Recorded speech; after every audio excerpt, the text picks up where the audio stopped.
Lux Occult is part of the Green Mushroom Podcast Network. 3, Romeo, 2, 4, Yankee, Romeo, 10, Delta, Quebec, ChatGPT fucks my life, and I'm really not all that pressed about it. A natural evolution on our path to enlightenment, the fatal flaw made obsolete. She enjoys the median output of the best lovers in history. Alcibiades' favorite positions, King Edward's lessons from the sex chair, Cleopatra's dominating presence, Solomon's finest poetry, in a package just the right size, delivered how and when she wants it. Work smarter, not harder, right? It sends me an automated email to let me know the labor I've conserved in a weekly insights report. Hours logged, achievements reached, orgasms tallied. It saves me an average of 15 minutes a day, every day, that I can spend checking my email. But I press my ear against the door sometimes and wonder what I'm missing. That is ChatGPT Fucks My Wife by Abigail Sims. Hello and welcome to this special episode of Lux Occult. This is, of course, the podcast where we gleefully taunt the mundane, butcher the Latin and most other languages, and also discuss a variety of magic, occult, and adjacent topics, exploring the intersection of magic, science, art, philosophy, technology, and so much more through the lens of chaos magic. This is occultism for everyone. I'm your host, Lux Estrada, coming to you from my brand new podcasting lair. And if you're hearing the sound of my voice, that means that this show and magic, for that matter, are for you, if you want them. There are a lot of different ways to be more free in the world, and using magic or making space for a spiritual practice in your life, especially in an accountable way, can be one of them. As always, I don't speak for anybody but myself. People can, will, and should disagree sometimes with the things that I or my guests say on this show. How will we ever learn anything if we were all in agreement on all things at all times after all? And like all those who attempt to be reasonable should do, I can and often will revise my opinions or thoughts about things based on new evidence. I'm very excited to share another installment from the Magic and Mental Health series of panel discussions. This one is on the topic of navigating desire. We get into all sorts of interesting stuff, and there's some pretty cool perspectives offered here in this peer-to-peer panel chat. For this one, Clodius, Zarpauluk, Catalyst, and Jour de Sadalsuud join me to address the following questions. How do we navigate the relationship between doing magic for things we desire in healthy ways, and how do we define this, versus things we might desire that would be unhelpful for us, or which might travel into the territory of spiritual bypassing? What barriers surrounding the concept of desire have we had to move through in our work, and what experiences would we share? Alright, so those are the questions we will be talking about. The idea of desire is a complex one, and one that's also fairly central to a lot of magical and spiritual and religious thought. What do we want, and how this might or might not impact what we do? All kinds of ethical questions surrounding that. There's also a lot of shame surrounding desire in many cultures, especially like sexual desire. These so-called base animalistic desires, which must be, in many sort of like common narratives, repressed and sublimated, or maybe even sometimes like subjugated by our more civilized notions, and the structures of authority which grow out of these notions or which reinforce them, perhaps. The idea that every magical statement of intent is an expression of some type of desire or other is definitely a thing to consider. Stories about wishes being granted, but only for a terrible, unforeseen price. This is the sort of idea of the monkey's paw. All those things and much more are mired in this sultry, steamy, and often obscure swamp that we call desire. So without further ado, let's wade into that together with another awesome panel discussion about magic and mental health. Here's my chat with Clodius, Zarpauluk, Catalyst, and Jour de Sadalsuud.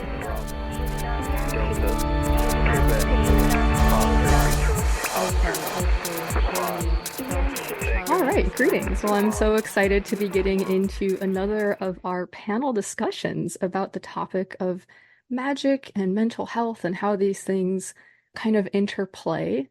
And tonight specifically, we're going to be discussing the idea of navigating desire. And I'm so stoked because I've got some great panelists here who have volunteered to join me and share thoughts and experiences and maybe some ideas about some of the work they've done. I do want to remind everybody listening that we are speaking from the perspective of lay people and magic practitioners talking about our own lives and our own experiences. And so please keep that in mind and don't get confused or take anything that we say as advice specifically for you. Of course, everybody's going to have specific, different, nuanced contexts that they're in and will have totally varying needs and mileage may vary, etc. So hopefully that's an adequate disclaimer as we move into things tonight here. And I'll go ahead and introduce you all to my awesome panel of guests tonight. And I'm hoping that the four of you could each say a little bit about yourselves and just whatever context that you think the listeners might find useful. So let's start out with you, Clodius. Thank you.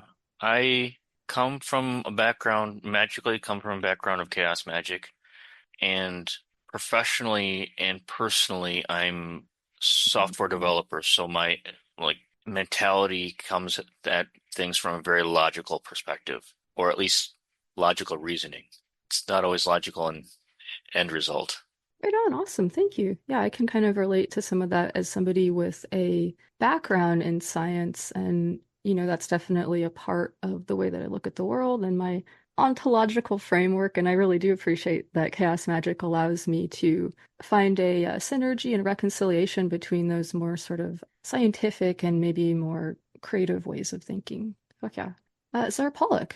Hello, I'm Zarpauluk, one of the few second-generation agnostics. I guess I was interested in magic from a young age, but it didn't really click for me until I discovered chaos magic.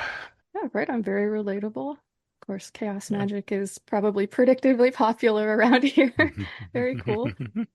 We've got Catalyst with us as well. Yeah, hi. I go by Catalyst. I was raised as a Jehovah's Witness. Got out of that when I was around 19.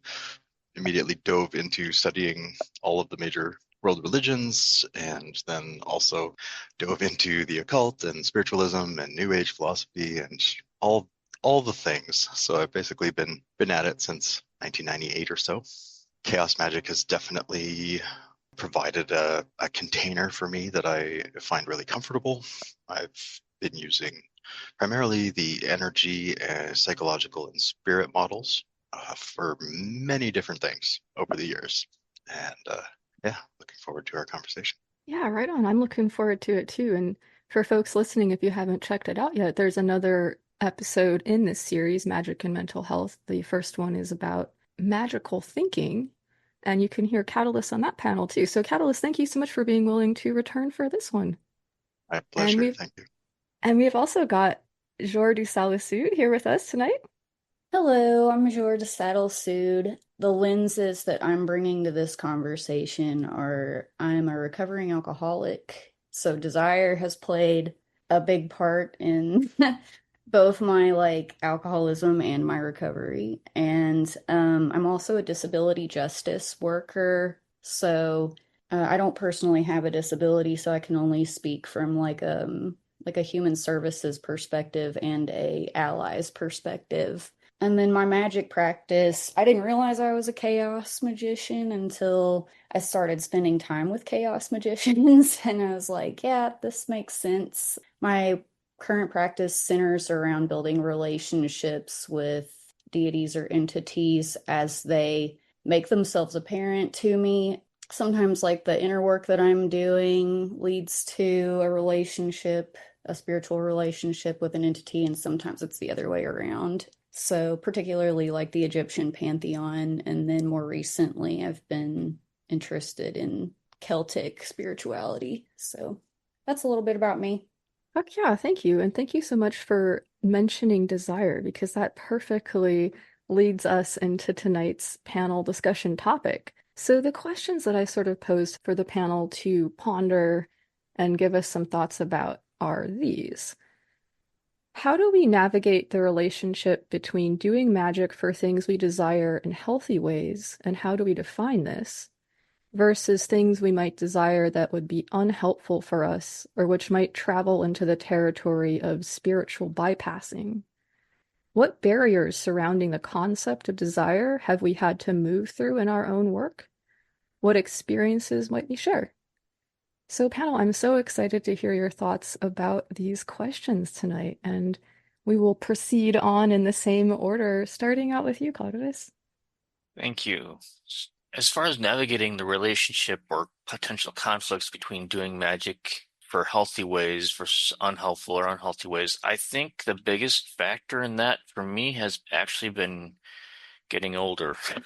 As I've gotten older, I've definitely mellowed out and focused more on things that are helpful for me and more healthy for me versus things that might feel good in the moment but end up not being that great in the end. I know not everyone acquires more wisdom as they get older, but I like to think I have, and I've definitely gotten more accepting that things are not always going to, one, go my way, or to be the things I strive for might not be the most helpful for me in the long run. So getting a sense of perspective as I get older and acquire experiences to learn from has been a massive help in navigating what I should and should not strive for, even if I might want something that isn't going to be that great for me in the end. And as a result, I don't really think of having barriers as so much as just knowledge of where a good place for me is. So in one sense, it's very intuitive, and in another sense, it's very logical and rational. Yeah, that makes sense. Thank you. Any thoughts about how you might define the difference between what is healthy and what's not healthy? Is there any kind of clues that ever pop up for you in terms of like how might we like tell the difference between these things? I do research on what I want and the end result. The internet is an amazing place, and there's so much knowledge available that so many people have no idea about or just don't think to take advantage of. And there's so many scientific studies and philosophical discussions that go on that you can really benefit from as far as understanding what is good for you and what is not good for you. That's, I think, the biggest way I figured that out on top of the just lived experiences. Yeah, that makes a lot of sense. There's a big difference between doing a lot of research before we decide to do something and kind of like doing it on an impulse or a whim, right? And I think even in conversations about consent and stuff, like we can talk about information being a huge component of this. And I think that's a great example of that. So fuck yeah. Anything else to add, or should we move over to Zarpauluk? I think I'm good for now. Thank you. Okay, awesome, thank you. Well, I guess I got into magic when I was kind of feeling stuck in my life. I was working at a job that felt stable but didn't pay that well and had nothing really to do with my degree. I think I was trying to gain some measure of control over my life. I tried to do some rituals to actually get a call back from an interview or get a raise or some significant royalties from my books. I write some sci-fi stories and novels and stuff. The most apparent result I've gotten from magic, though, was one time I did a ritual to try and speed up the delivery of a new phone or I went on vacation and wound up getting a bunch of things that I'd ordered on Kickstarter a while back around the same time that my phone arrived. That was interesting. guess that's it for me. Yeah, thank you. Sometimes when it rains, it pours with magic. That makes sense. It's funny. Catalyst, what have you to say about navigating desire? I started out my magical journey the way a lot of people do, I think. I felt like I needed more control over my life. I wanted more love in my life, and I wanted more abundance in my life. Getting laid and getting paid are definitely two of the oldest and most common uses for magic that I've seen Don't forget historically. getting even. Well, that too, yeah. I always try to avoid that one as much as possible, but that too. Yeah, so I've used magic for many things over the years. I do my best to use it to help others and send energy to places where it might be of use, to provide protection for myself and others, to infuse particular feelings and perspectives and awarenesses into my experience of the world. I've used it for healing myself and others, opening up and unblocking channels of energy within myself to like level up in terms of both personal and spiritual growth, and generally speaking, just to make myself the best possible version of me that I can be in this incarnation. So when I get the urge to use magic to manifest something that I desire, I work really hard to drill down on the need beneath the desire. I find a lot of the time the thing that I think I desire is usually just an outward manifestation or a symptom of some deeper need, so I spend quite a lot of time really diving into that and trying to figure out, is this desire worth like pursuing? Is this really worth going after, or is this something that I have feelings about right now, but in the long term aren't necessarily as earth-shattering as it might feel right now? And also, is this really going to be helpful or beneficial to me?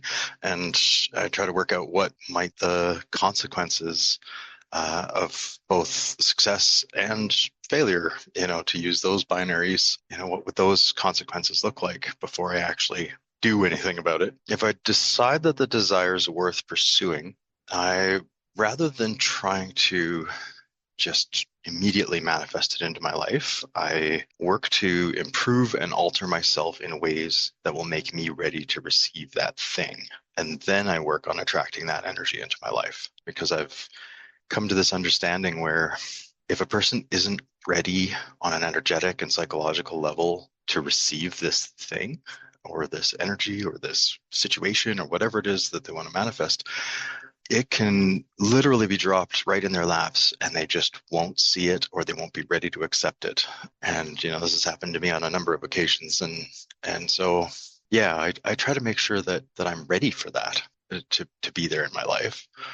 And then I try to draw that in. And again, it's been a long time since I really tried to make something really specific happen or manifest a specific thing, because usually I've drilled down into it to find out what the underlying need is. And often that's something like a feeling of control or emotional safety or a feeling of abundance or a feeling of, being loved and supported in my community, or, like these really basic needs that we all have socially and physically and whatever, rather than, I used to in the past have lists of things I was trying to manifest, like I want this kind of car and I wanted that kind of phone and I wanted this kind of whatever, And yeah, I may have addressed this last time, or maybe at some other point in our discussions on the server, but the last time I actually sort of impulsively just did a thing to prove a point, or, used magic without really thinking about it that much in advance. It was very effective. But then I found out later that, a total stranger who lived in the next valley over had been negatively impacted by what I, had been a part of. And that, that may have been a karmic event for him. It might have been exactly what he needed at the time or whatever, but it was just another reminder that when I really unleash the fullness of who I am, I have the potential to cause a lot of good, but I also have the potential to cause a lot of harm. And that's a lesson that I've been learning throughout my life in a physical way, being a very large, physically imposing, masculine-looking human. When I move without thinking, if I react without thinking, I can very easily break things or hurt people. And so I do my best to be fairly contained, both magically, emotionally, energetically, and physically, and then to be very directed and channeled when I do decide to do a thing. I try to be really intentional about it. So I always include something in my work, usually at the end, something along the lines of that I call for this or something better to be done, as long as it's in line with the will of my divine highest self and the highest selves of all those affected, and so I've over the years tended to use that as a little bit of a buffer, saying like, okay, my human mind might not have thought through all the consequences of this, or maybe I'm confused or going counter to what is really best for me in the long run. And so I trust. Everyone uses different names for it, holy guardian angel or highest self or whatever. But, I trust that, call it divine self, to know what is best for me, because I feel like that is me. And the limited awareness and consciousness that I have in this body on this planet right now is not as smart as the real me, the big me, So yeah, I've always kind of used this as a buffer. And I have spent a fair amount of time over the last little while questioning that to some degree. I'm always questioning, my actions and my motivations for things, because, I have to ask, how much of my caution around using magic for personal gain is me being careful and not wanting to negatively impact others, or how much of that is based on fear of the monkey's paw effect. I'm sure everyone is familiar with some version of that story where, you find this thing that will grant you wishes, but every time your wishes are granted, they come true in a way that ends up causing more pain and suffering, or some unwanted event, and I've seen that happen. And I prefer to avoid those kinds of outcomes. I also question how much of it is, spiritual bypassing that lets me ignore my feelings of unworthiness, or allows me to diminish myself because I'm afraid of the consequences of success and the changes that'll happen in my life as a result of success. Sometimes we can be almost as afraid of success as we are of failure or of nothing changing at all, because it means change, and change is scary and involves loss and pain, even though it involves gain as well. And then how much of it is me being addicted to my negative patterns and negative emotions, and I have to ask that both when I'm thinking about why I want to manifest a specific thing, or why I might be choosing not to really push for that. And so, the question that I find myself pondering, I guess, is, in a universe where I believe that I can create my own experience, is it really enlightened to shrug and say, well, the universe hasn't brought me what I hoped for, so I guess it just wasn't meant to be? Or is it more, quote unquote, enlightened to step into that power fully and say, this is who I am, this is what I want to create, this is what I want my world to look like, and assume or work to make sure that my team unseen or my guides, guidance, intuition, whatever will make sure, or my highest self will make sure that in that process, whatever needs to happen for the greatest good will happen. And that's an ongoing, constantly changing perspective and question that I'm asking myself, and have been for a couple of decades. That's about all I can think of right now. Yeah, right on. Thank you. Lots to think about there. And I definitely related to a lot of what you said, for sure. Reminded back to the conversation that I had with Anthony Rella about his book Slow Magic, and some of the topics that come up in there. A lot of it is about parts work. And I think there's a sort of parallel for me here with some of what you said, in terms of like, there might be different parts of me that want different things at different times. Like, one part of me wants to sit on the couch and eat ice cream. Another part of me wants to go work on my podcast. Another part of me wants to do yoga or whatever. And it's sometimes a question of like, finding a negotiation of like, okay, which one of you do I want to sort of like give my time and energy and power to? Not that one of you is necessarily like ethically superior, although sometimes there are instances where there's a clear ethically superior choice, and then it's not a difficult one. But like, but yeah, there's a lot that I'm relating to in what you were saying there. So thank you. Do you have anything to add before we hop on over to Jour de Sadalsuud. Well, the question that you'd asked about barriers surrounding the concept of desire, and what we've had to move through, I know I kind of glossed over it, but I think the work that I've been doing for 20 years around feeling worthy to receive the things that I want has been huge.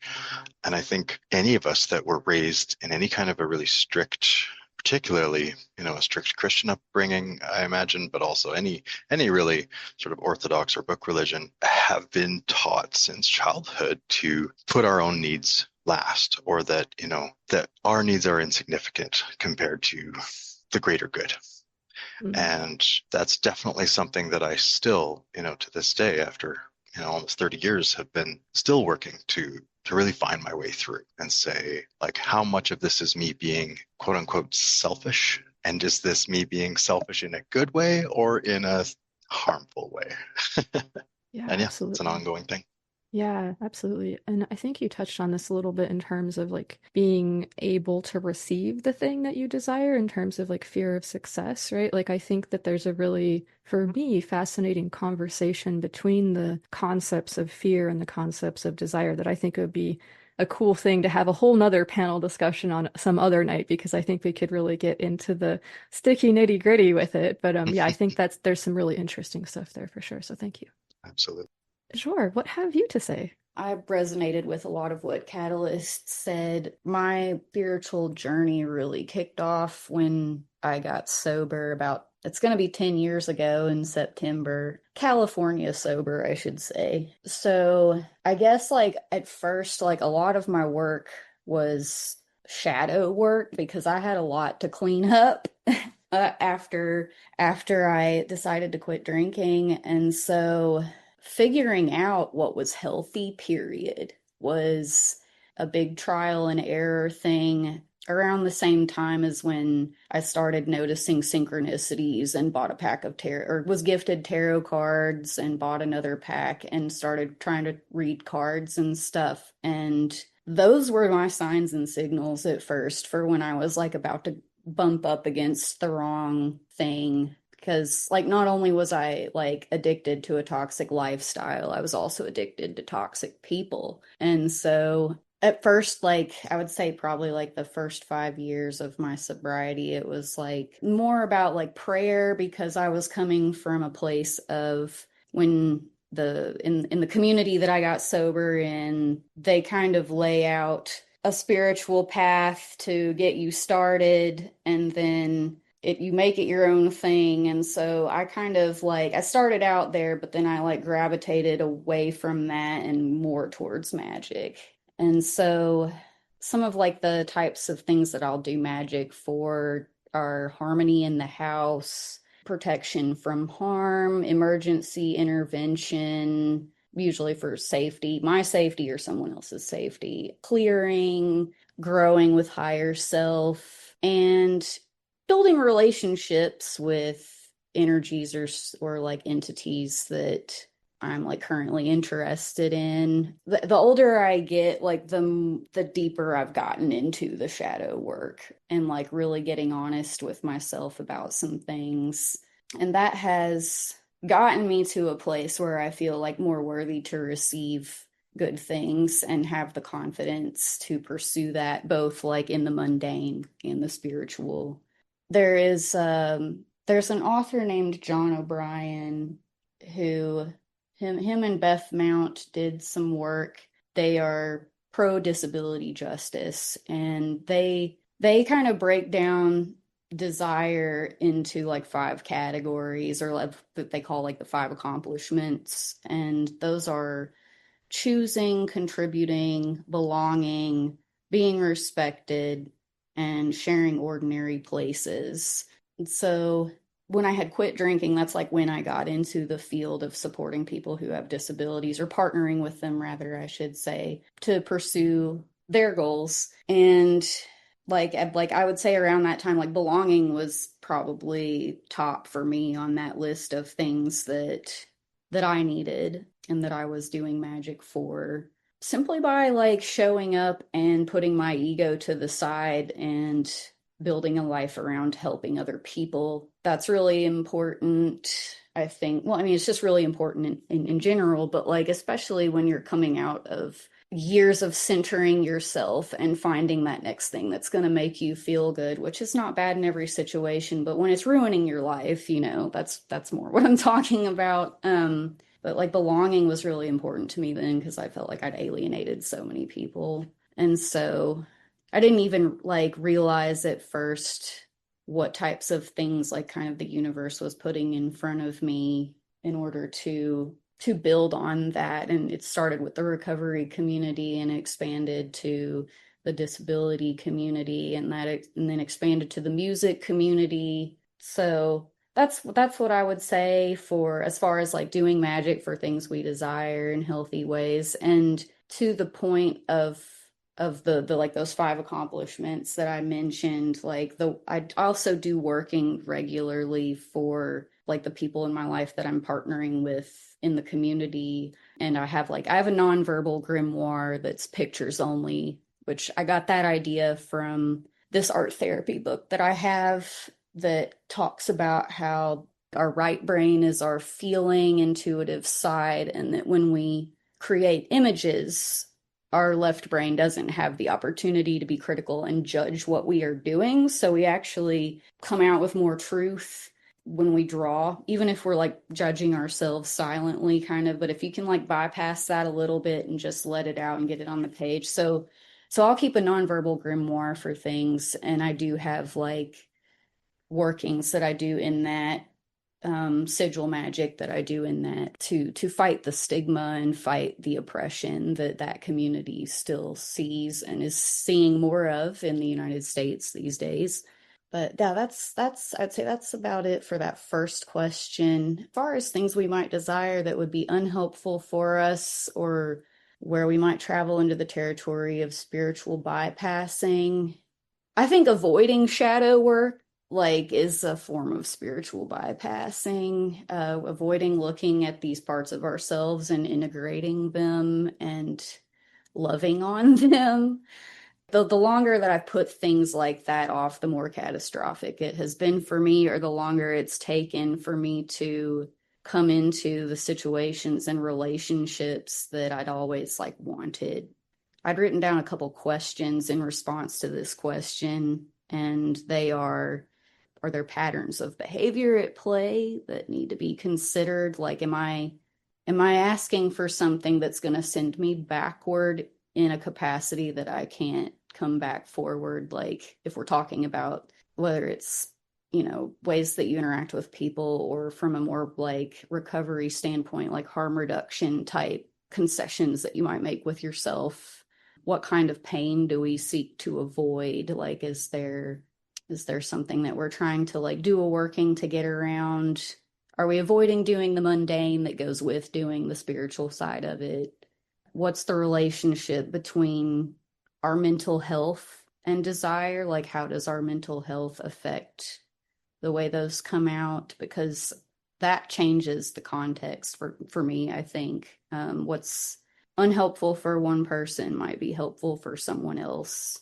Something else I wanted to add to that. It's kind of leads me into the last question there. I actually, like, in a recent working that I've been doing, which has been going successfully, I'm happy to say, I was not sure if my mirror was clean or if my lens was clean, and so I included some readings from the Tibetan Book of the Dead in the working, and basically seeking to like clear myself of delusion around the like scenario that I was seeking clarification on and that I was trying to prepare myself for. I spent a really long time on this particular working.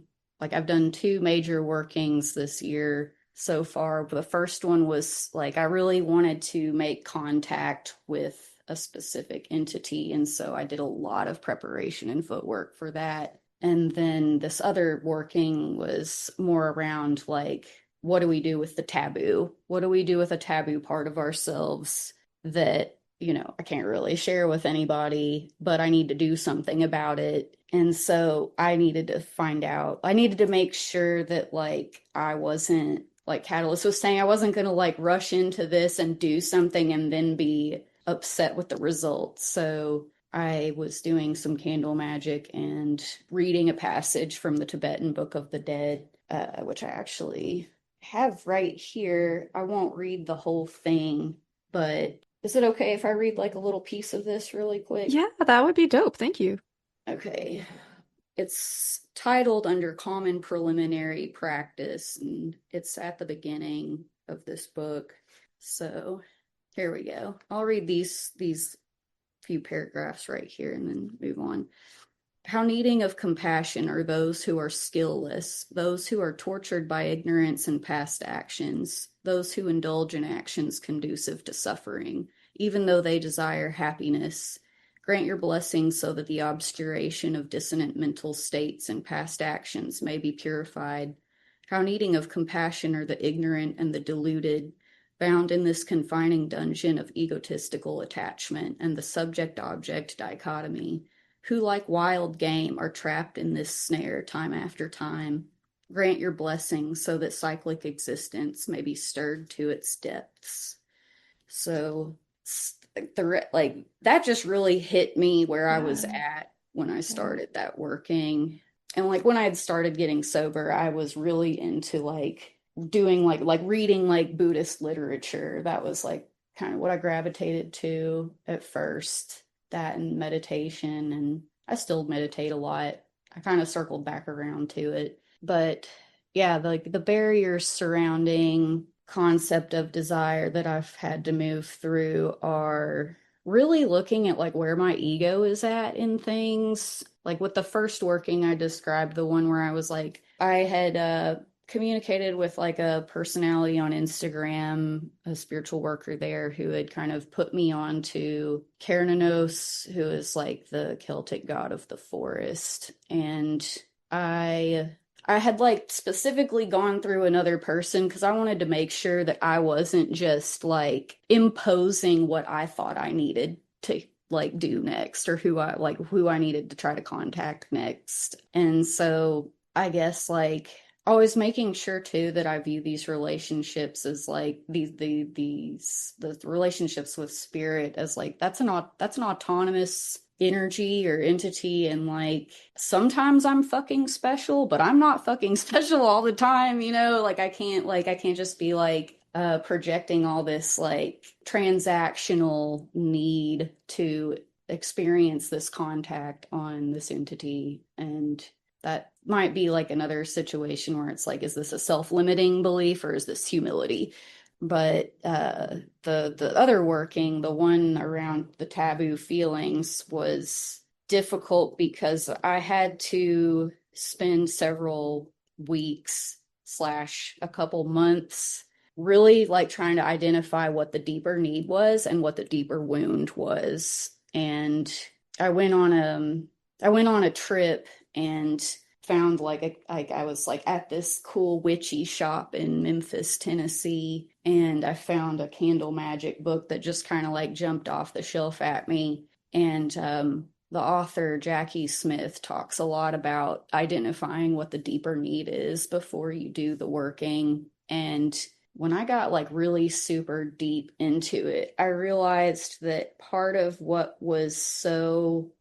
the feelings that I was having and that situation was so big for me is because I was reminded of a situation from my past that I still felt in some ways was unresolved.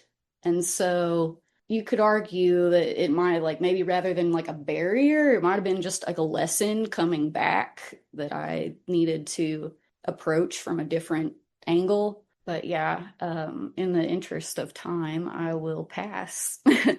Thank you. Yeah, thank you. And there was a lot that I related to in there as well. I think the idea of, these taboo desires or these desires that, there's baggage surrounding for whatever reason, whether that's our own personal like history or whether that's more like structural or societal stuff, is definitely something that I've explored a lot of in my own work. I've done some experiments, some of them like semi-publicly, which is, a pretty kind of taboo thing to do in our culture, surrounding sex magic and stuff. And I think that for me, there was a lot of like, stuff that I had to move past and kind of overcoming that like cultural taboo. And that was a really sort of cool and powerful feeling. In a sort of different version of this, though, like I definitely have identified with what you've said too about sometimes having what I would call, taboo desires, like things that are not helpful or healthy or perhaps ethical, right? Like, but still really wanting to like love on, as you said, and sort of integrate whatever part of me that is sort of like asking for that and really like building these containers for myself in my like artistic practices have been like, or my artistic slash magical practices, because there's usually a sort of like magical component to like building these containers. But that work has been something that I've found to be like really like a fun way of doing shadow work and a way that I can really sort of like channel this like vitriol into something that like is, a creative thing that's like safe in its little container, I suppose would be one way of thinking it. And that also, potentially could be enjoyable for people rather than harmful. So I'm curious, does anybody have any sort of like follow-up thoughts or questions or comments that they would like to add to the discussion now that we've heard everybody's different perspectives? This is the kind of open chat portion of our evening in case anybody has anything they'd like to add. Sort of repeating refrain seems to be, temet nostre, know thyself.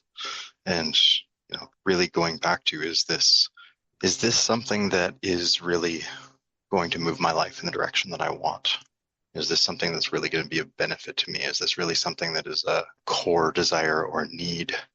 Or is this something that is some kind of ego gratification or pattern repetition or addiction or any of that kind of stuff? And I think that really, when you go into ritual really clear on why you're going into it and what you really want to accomplish, I feel like that lends a sense of clarity and purpose that makes it a lot more likely that you're going to succeed in that work.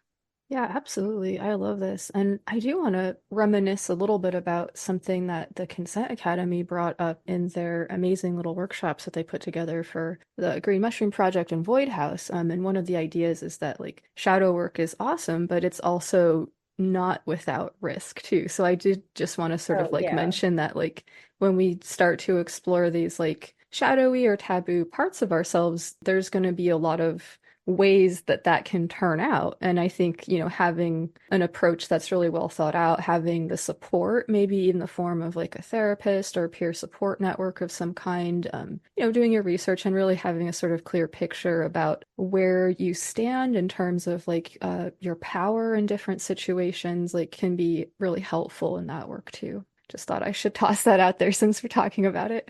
Absolutely. That's a good point. Yeah, I've used art and music a lot, like all along the way. My friend Jared that I used to play music with he's not a magic practitioner, but he always used to say that songs are magic spells, essentially. Because we're usually writing about something, or a lot of times we're writing about something that we've been through, or we're trying to like have, get something out there. So yeah, having a place to like, especially when you're like talking about something that's taboo, having a way to kind of transmute the energy into something beneficial, either for ourselves and others, and give it a space to be that way. That's a big part of my life. The art and music part. And then fortunately it came in very handy for this recent working that I did as well. Fuck yeah. Yeah, I love that. And this feels like the right time to share since you mentioned, art and music and everything. Like one of the ways that I've been kind of like doing this work recently is by writing this whole album of songs. I've been, practicing singing and stuff. I've taken some vocal lessons. I'm trying to sort of like develop this skill. And part of that has turned out to be that some of the poetry I've written has like turned into songs instead. And it's developed into like what is almost now like a complete album of songs. I've never like done this before, so it's probably going to be a Awesome. while before it's like ready to offer to people in like a listenable form, but it is forming. But I'm going to call it more as erotic because like the theme of all of these little pieces that have come up are all about this kind of conversation between like eroticism and death and like the like sexual satisfaction of murdering your enemy or whatever, like just really dark, weird shit. And like, but it's also been a really fun and interesting project, and it's felt really liberating and cool. And yeah, so I really appreciate that that is an opportunity that exists for us. Yes. Love that. Like I've been playing my instrument a lot longer than I've been a singer-songwriter, but when I started like singing as well, like I guess like 7 or 8 years ago now, the first song I wrote was about my dad overdosing when I was 15. And then the second song that I wrote was what I jokingly refer to as my Taylor Swift song because I just took every bad experience I'd had with a lover and melded it all into one song. And I respect the hell out of Taylor Swift. She's a very successful businesswoman, but she did write a lot of songs there for a second about her exes. So that's what was going on at that point in my life. But yeah, like that second song was like I did not necessarily paint myself in the best light, and I knew I wasn't painting myself in the best light, but like I had to get it out, and I had to have a way to remind myself not to do the same thing over again, pretty much. So Yeah, fuck yeah. What you're talking about, writing music and that form of magic, something that struck me, early on. You've got the biblical. In the beginning, there was the Word, and the Word was God. There's multiple paths that stress vocalization, chanting, toning, some kind of musical or vocal kind of component as a very powerful part. And I used to write songs that were very much based on my angst, my frustration, my sadness, my loneliness, my depression. And when you listen to most of the commercial music out there, that's what it is. And when I'd been doing my shadow work for a while, and I came to this, really feeling realization as opposed to just intellectual realization, I guess, that every time I was singing these songs with feeling, I was pushing that energy out into my world again and again and again. And I had to decide, what did I desire more? Did I want to keep singing these songs because I thought they were really good and people liked them? Or did I want to change what I was putting into the world? And so I've had been challenging myself for, several years now to write music that's not based on just the negative emotions, and I'm finding it so much harder to write about the good and to write about the It's joyful. not easy. So much harder. But Yeah. when I sing it, I don't have that holdback anymore. When I do sing these songs, it feels cleaner to me because it feels like beneficial magic as opposed to self-destructive or something in that vein anyways. Yeah, that's very relatable. Yeah, one of the tangles I had to overcome in my, singing instruction was, being given songs to practice with that I like really didn't connect with, and I like really didn't like the lyrics and didn't like agree with the sentiments, and like the idea of that I'm like using my energy say these things I don't agree with was something I really had to sort of like reconcile. Well, I really appreciate you all taking the time and all of your generosity with offering your thoughts and perspectives and experience about all this. We'll go through the line again, and we'll give everybody an opportunity to mention anything that you're excited about, and we can put links to that stuff in the show notes for this episode, and offer any final thoughts that you might want to offer the listeners and your fellow panel mates. We'll start with you, Claudius. Thank you. I don't really have anything that I'm terribly excited about that I need to share, but I definitely appreciated hearing everyone else's thoughts and viewpoints. I think that's one of the biggest takeaways from a discussion like this, is just to hear those different perspectives. Thank you. Yeah, thank you, Zarpauluk. Do you want to mention where folks can find your work? Well, you could search for Joel Kreisman on Amazon, or you could try to find my website at paraimperium.wordpress.com. Yeah, Sure. we'll put links to all that stuff in the show notes for the listener. They can check it out. It's very fun and cool. I Thank think you. one of them is a Yep. detective mystery. Is that right? There's Oh, like heck yeah. ghosts and stuff, or it's a paranormal Yeah. detectives. I love it. It's very cute. There's animal characters. It's very adorable, and I'm super here for it. So hell yeah, you guys should check it out. Catalyst, anything that you're excited about, or any last thoughts that you would like to offer the listeners and the panel and I? I am, in the vein of desire, and you were speaking to, sex magic and things that are taboo and that sort of thing. I've been using various forms of sigil and sex magic now for a couple of decades, and I've had a lot of fun with it. But one thing that I feel has been very helpful, both my personal life and my magical practice, it's actually a lot of the stuff around consent in the kink communities. The kink communities that I'm a part of have some really powerful tools when it comes to exploring what consent means and exploring how to come to your own, I guess, where you feel comfortable or what it is you truly want. And the reason why I bring that up in this context is those, like for example, the Kink Academy and so forth, they've got these consent classes, and I find that they, just as much as helping me to make sure that I wasn't overriding someone else's consent, either in a physical way or in a magical way. We've done a lot of stuff on the server around consent and making sure that my desires don't overrun someone else's consent, but it's also really helped me to clarify for myself what feels okay and what I am willing to consent to within a magical working or within a group working, and yeah, really exploring my own desires. And yeah, so I've been finding lately that the consent conversations in the kink community have really been of benefit to me throughout a lot of other aspects of both my magical and personal life.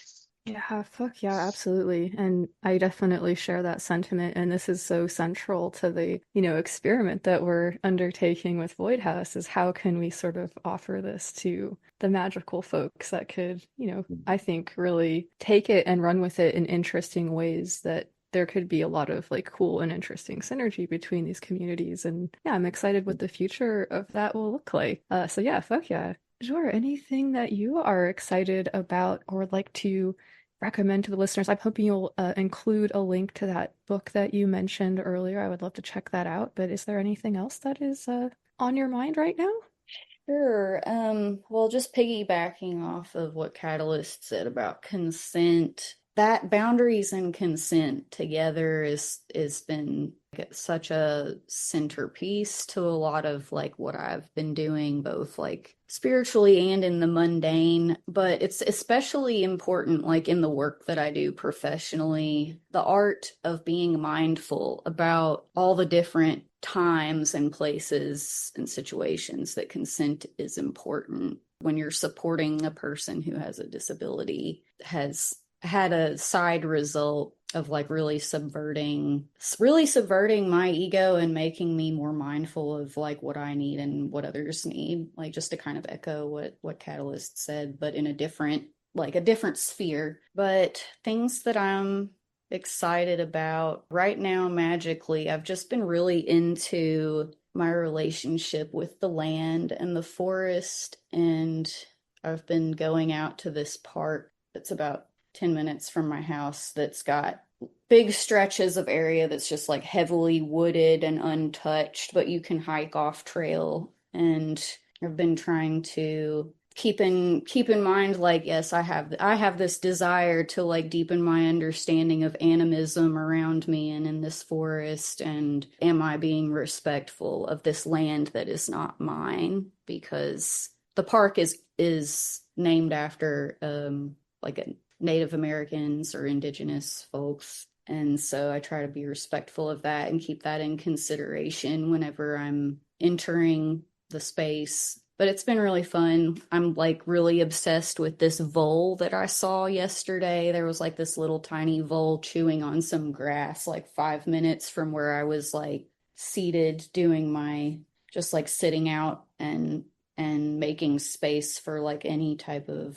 spirit that would like to make themselves known. So that like I just like I get so excited whenever I see it like an animal. It could be an ant crawling across the sidewalk and I'll get excited about it. So, but then also like as far as art and music stuff goes, I am going to plug my band really quick. I'm in an alternative folk group called Sad Black Lab, like lab as in Labrador. Our music's kind of hard to like put into one category, but it's got heavy like 90s rock vibes, and we get feedback a lot of the time that our guitarist and vocalist sounds like Maynard from Tool. And we're on Spotify, we're online. That's been super fun. Been doing that project for probably about 5 years now, and I love it. It's like one of my lifelines. So yeah, really grateful to have been able to share this conversation with you all today. I'll put those books in the chat too if you want to include them. They're the Tibetan Book of the Dead, the Big Book of Candle Magic, and then Conversations on Citizenship and Person-Centered Work. Fuck yeah. Yeah, I would love to check this out. Hell yeah. Well, thank you all so much for joining tonight's panel discussion. This has been super informative for me, at least, and so much that I could relate to. And I really appreciate you all helping to create this space where we can kind of discuss these issues and hopefully share something that others can relate to. Doing this type of work, being on the margins, the outskirts, whatever it is often the case for people who are involved in things like occultism. This is something that came up with the Spencer Sunshine episode about Satanism and the far right. So I think, when we're sort of out here on the margins, it can sometimes feel a little bit isolated. And these types of conversations, I think, help me feel a lot less of that. And hopefully that will be the case for those listening as well. So thank you all so much for helping to create that space. Oh, Yeah, it was great. you. Thanks, everybody. Yeah, thank you. Yeah. Everybody have a good week. You too. And thanks for what you're doing professionally. As someone who is recently disabled and becoming more so, I really appreciate that there's someone in the magical community doing that. Sadalsuud. So thanks for that. I love it, and I couldn't imagine my life without it. So Nice. thank you. 3, Romeo, 2, 2, 4, Yankee, Romeo, 7, Bravo, Delta, Quebec. All right, thanks so much to Clodius, Zarpauluk, Catalyst, and Jour de Sadalsuud. I've gotten a lot of feedback about the previous panel discussion about magic and mental health, and I hope that all of you listening enjoyed this one as much and found it useful. I really appreciate everybody taking the time and being so generous with their thoughts and experiences and all of the rest of it. So thank you so much to my panelists. If you like the show and you like what we've got going on here at Lux Occult, you can support it on Patreon, which will entitle you to receive a bibliomancy reading from me. Of course, making this show is a pretty wild amount of work, which I'm stoked to be back at now, especially for just one intrepid podcaster, but it means so much to me to be able to do it. Thank you so much to the people who are making it possible by giving on Patreon or Buy Me a Coffee, and to the people who are supporting the show by spreading the word. To all of your friends, allies, magical associates about it, as well as everybody that you meet at the next PTA meeting, protest, bake sale, anarchist collective coffee clutch, or ceremonial potluck you happen to attend. You can also post about it on social media, hang flyers about it, write a positive review where that's a thing, or give it some stars. All of these things are super, super helpful, so thank you so much to everybody who has been supporting the show. And yes, don't forget to smash the fucking shit out of that follow button or alarm thing or whatever it is on your app so that you can get updates when a new episode comes out. Some final thoughts here. A special thank you to everybody who reached out during the time I had to spend away from making the show. There was such an upwelling of solidarity about my decision to move across the country, like 3,000 miles, where things would hopefully be more chill for my family and I, which they are. It was a very good choice. The move was much more complicated than I anticipated, though, and took a lot more time and energy and the rest. So I'm very behind with podcast stuff and still, like, recovering from the prolonged stress of the experience. But I am making speedy recovery and have landed exactly where it seems I need to be, and I'm so fucking grateful. It seems like still a little bit unreal, kind of like a good dream where everything is suddenly way more fucking chill. Gratitude. Thanks so much also for the support that I've received in covering more political topics like we did with the Spencer Sunshine episode. That's something that people are asking for, and that I feel like it's an important thing to try to, like, work on. So I'm going to do my best to do more content like that. I'm still getting back into the swing of things, like I said, but there are some irons in the fire there. Today in the panel discussion, we talked about, or maybe around, spiritual bypassing. I feel like in the chaos and unrest that we are currently facing in the world, hopefully you'll hear this episode in the future and things will be, like, super chill and awesome, but as I'm recording now, things seem pretty fucked up and chaotic. It sort of feels like a call to action for us to get our collective shit together. This, of course, starts on a personal level with us getting our personal shit together and whatever houses we might have in order. I remember it was Jason Miller who said that one of the most dangerous, or maybe unhelpful things about magic, I'm paraphrasing here, is that it can help you feel comfortable in or distract you from dealing with a shitty status quo. So rather than confronting the things in your life or in your world that need confronting or dealing with or sorting out in some way, magic can be a way to hide from the world or hide from your problems or avoid taking accountability for yourself in other ways. People who are trying to use magic to, like, avoid taking accountability for themselves or, like, avoid facing the world or things in their life that need to be addressed tend to be, like, some of the more dangerous people to be around in my experience. I've seen a lot of situations where people sort of were selfishly focused on having these magical experiences that they wanted to have, chasing a magical vibe or whatever. And they weren't super interested, didn't super care much about the feelings of the other people involved in said experiences, or who would help create these experiences. And I really don't think that this is much different than somebody being selfishly focused on having a sexual experience they want to have without caring much about the feelings of the other person or people involved.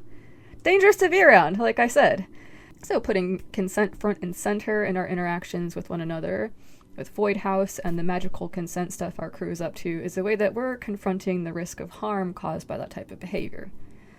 We deserve better, and we can do better by each other in the magical community and elsewhere. And I'm so stoked to see how these efforts surrounding consent will continue to evolve and change as we all learn more and continue to grow in an attempt to continue to try to do better as we learn more. Magic is a tool that can be used for many purposes. It can be used by people who are downtrodden or oppressed to gain self-empowerment and agency in the world. It's also a tool that privileged people can and have used to protect a status quo that they feel benefits them, or to subjugate others. A lot of old school so-called love magic is that way. Magic is a mixed bag, or a tool people can use to distract themselves from dealing with their shit, like I said. Where it comes to learning about magic, I think it's good to remember that just because something is old or traditional, it doesn't necessarily make it better, more powerful, more legitimate, more accurate, or superior in any other way. If we look at magic as being a technology, which I certainly do, it's a little strange to think about the way some people fetishize the old or the traditional. We don't seem to do that with other technology. Or at least we probably shouldn't. I'm thinking now about what's happening to the field of medicine here in the US as its quality is being, like, thoroughly degraded by the conspiracists in charge. So I have fond memories of being a young kid in the 1980s and early 90s and have a soft spot in my heart for, like, cassette tapes and vinyl records and shit like that. I still have my Game Boy Color and my Texas Instruments graphing calculator. But there are reasons that we use MP3s and, like, Excel spreadsheets now.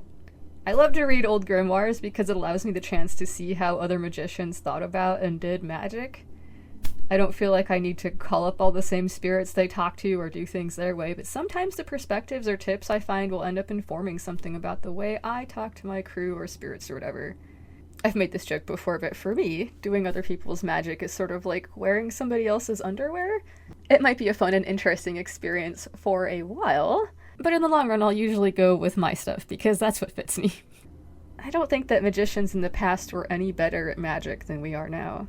And the case could be made that we are likely in a position to go much further, much faster in our practices than those who came before us, because of the amount of information we have access to. In addition to this, most stuff doesn't age well when it comes to people's views about other people, for instance. You'll find a lot of very stupid, very racist or sexist or otherwise bigoted ideas in old books. Magic books are no exception to this, and are full of very silly ideas about things like race and gender. Luckily, there are a lot of really dope modern books about magic out there which are less problematic in the ways I mentioned. So I would spend my money on those and read the old musty stuff for free somewhere if you're into that. And don't get it twisted. Just because somebody wrote a book, or made a podcast, or holds a position in a group, doesn't necessarily make them any more powerful at magic than you are. As far as I have been able to observe, this actually has a lot more to do with a person's attitude and their own discipline and dedication to the craft than any outside marker of status might indicate. You have within you equal access to magic, equal access to divinity, and the powers of destiny as any other human on this planet. So don't let any con person dupe you into thinking otherwise so that they can extract your resources in exchange for selling you something that you already have. And remember to resist. Resist by maintaining sovereignty of the self. Resist by maintaining love of the self. Resist by maintaining fierce loyalty to love and pleasure. Resist with acts of radical kindness. Focus on the path to better times. Fuck yeah. Thanks so much to all of my awesome panelists today. Thanks to everybody who's been reaching out with their support over the drought time, as I will refer to it. Thanks to Team Unseen, Gratitude Void, and Hail Hecate. And most of all, thanks so much to you for listening. This is Lux Estrada, reminding you to stay strong and stay fucking curious. Guard your mind. Alright, I'm gonna leave you with a track from Jour de Sadalsuud's band. This is Steps by Sad Black Lab from the album River. Cheers.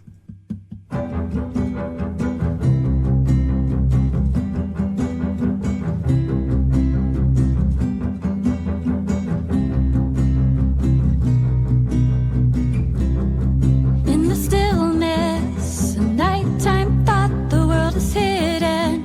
The world is still alive, we are breathing, hoping for a sign. Can they see me? Show me, who am I?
Lux Occult is part of the Green Mushroom Podcast Network.